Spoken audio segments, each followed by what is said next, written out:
이제 듣도 보도 못한 프레드에 대한 이야기도 나눠보도록 할게요. 프레드가 뭐지? 무슨 꼭 이름 같죠? 자, 그러면 일단은 요 파트에서 우리가 좀 나눌 이야기들은 한번 생각을 해보세요. 광고를 읽는 독자를 그대로 따라한 뒤 자신의 상품이 독자의 욕구를 충족시킬 수 있음을 보여줘라. 이런 얘기를 했어요. 이건 무슨 뜻일까요? 지금부터 우리가 이야기 나눌 부분이 어떤 부분일까요? 자, 앞부분에서 정장희 대표님께서 말씀해 주셨어요. 이 카피라이팅은 나의 기준으로 두면 안 된다라는 얘기를 해주셨죠. 그죠? 고객이 기준이 돼야 된다라는 얘기를 했어요. 그래서 혼자 막, 와, 너무 멋진 글을 만들었어서 혼자 만족한 작업이 아니고, 결국에는, 노출이 되고 도달을 해야 돼. 그러니까 사람들에게 읽혀야 된다는 거잖아요. 그죠? 그래서 서로 다른 사람들 100만 명에게 노출될 수는 있지만, 한 번에 한 사람에게 읽힌다라는 거 기억해 주시고 누구에게 글을 쓰는지 아는 게 되게 중요하다라는 뜻입니다. 결국에 도달이 되었을 때 내 최종 고객이 누군지 그것도 한번 생각을 해봐야 되겠죠? 그래서 이 정말 이상적인 꿈의 고객, 그러니까 나의 꿈의 타겟 고객을 아바타로 만들어서 이제 이걸 이름을 이제 프레드라고 이 책에서는 지었어요. 프레드. 또 어떤 약자도 되는데 뒷부분에서 알아보도록 할게요. 그래서 우리가 이제 우리 고객 중에 나의 꿈의 고객, 정말 좁혀진 그 타겟 고객이 아바타를 프레드라고 할게요. 자, 그러면 그 프레드가 어떤 언어를 사용하고, 그 사람이 어떤 생각을 어떻게 표현해야 되는지를 우리가 알아야 된다는 거죠, 거꾸로. 그래서 그 사람의 머릿속에서 오가는 그 대화에 내가 끼어들어서 찾아낼 방법을 찾아야 된다는 거예요. 이해 가셨어요? 내 꿈의 고객의 머릿속에 들어가서 그 사람이 무슨 생각하는지 내가 그 사람이 혼자 생각하는 거에 내가 이렇게 끼어들어서 대화에 참여할 수 있어야 된다. 그죠? 그래서 이때 이제 그 프레드를 찾기 위해서는 가장 먼저 틈새 시장을 파악하셔야 됩니다. 내 것을 구매하는 사람들이 되게 많잖아요. 그중에 정말 틈새 시장. 그래서 그 사람들이 어떤 사람들이지? 어떤 직종에 있는 사람들이고 나이대는 어떻게 되고 그 사람들이 하는 생각들은 어때서 나한테 온 거지? 그래서 어떤 공통점을 가졌는지를 같은 집단에 속했는지를 한번 생각해 보는 거예요. 그래서 우리가 그냥 일반적인 마케팅에 사실 인구 통계학적 뭐 타겟팅 뭐 이렇게 해서 있어요. 근데 인구 통계는 사실 뭐 나이나 성별이나 지역 이런 걸로 우리가 특징을 살피는 거잖아요. 근데 이게 아니라 우리가 사이코 그래픽스를 살펴보세요. 이게 뭐냐면 심리 통계예요. 심리 통계. 되게 새롭죠? 이게 뭐냐면 그 내 제품과 내 서비스를 사는 사람들의 생각, 그 사람들의 생각은 어떤 생각을 하는 사람들이 많을까? 또는 구매되는 동기는 어떻게 될까? 그리고 관심사는 무엇일까? 내 제품만 관심사가 아니라 내 제품을 구매한 사람들의 기타의 어떤 공통적인 관심사는 무엇일까? 요런 것들을 분석해 보는 겁니다.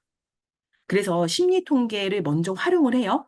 그리고 인구 통계를 바탕으로 더 좁게 틈새 시장의 특성을 정리해 보는 것.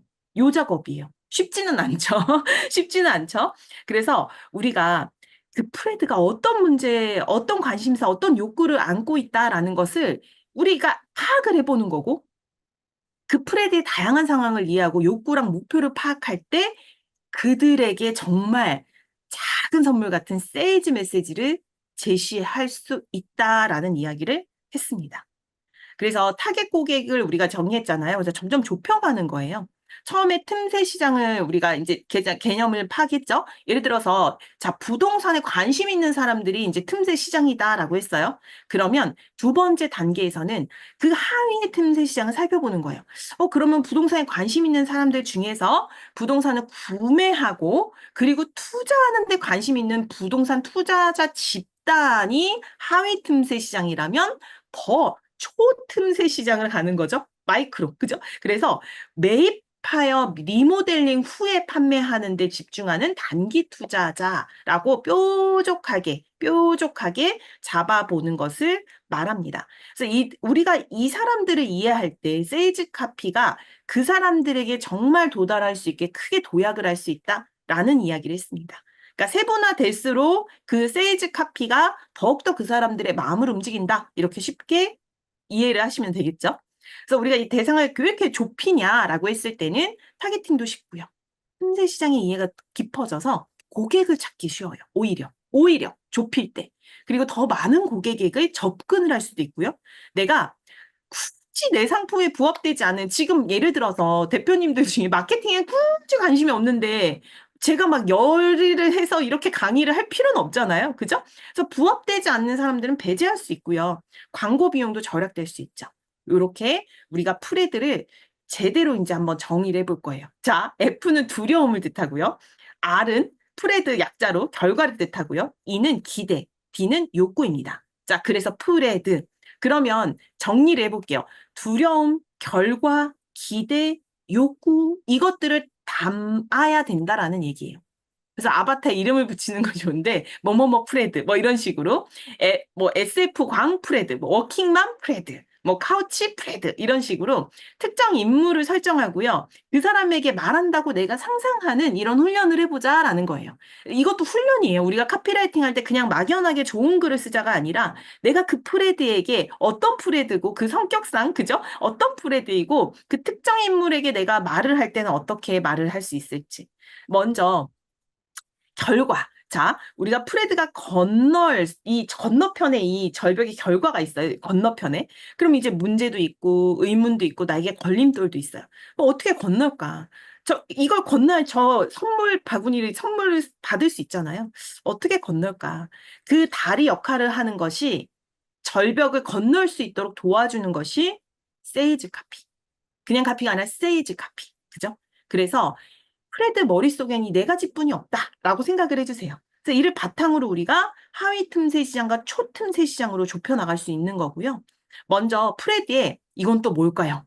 PQR2를 파악하는 방법이래요. 자, 이것도 일단 볼게요.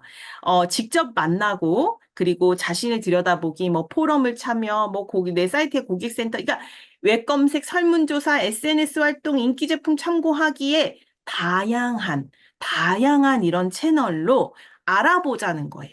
그들의 생각과 그들의 감정과 그들이 필요한 것들, 두려워하는 게 무엇인지, 문제가 무엇인지 이런 것들을 다양한 채널로 알아보자라는 겁니다. 그래서 자, 먼저 각 항목에 5가지에서 10가지 정도 답변 한번 적어보는 거예요. 프레드 가장 큰 문제가 뭐지? 궁금해하는 건 뭐지? 걸림돌은 뭐지? 그들이 바라는 건 뭐지? 그 결과는 뭘까? 이렇게. 그래서 그 답변을 바탕으로 우리가 헤드라인 앞부분에서 살펴봤던 그 템플릿 있죠? 그거를 적용시켜 볼 겁니다. 할 수 있겠죠?